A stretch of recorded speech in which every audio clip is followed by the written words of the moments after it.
How to train ChatGPT. Really easy and simple, guys. So one method is to use memories, okay? Always refer to me as your boss. Add that to your memory. And then now we would update its memory, as you can see right here. Memory updated. Got it, boss. How can I assist you today? So that's one way. The other way to train it is come here, click on your profile on the top right, click on Customize ChatGPT, and now you can introduce yourself so ChatGPT knows you better and can give you personalized responses.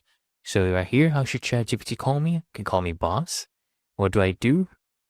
I am the boss, right? What traits should ChatGPT have? For example, should it be casual with you, be chatty with you?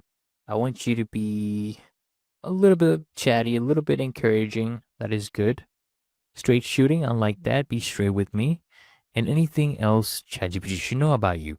You can tell it your education status, where you live, what your age is, but be sure not to give too much personal information.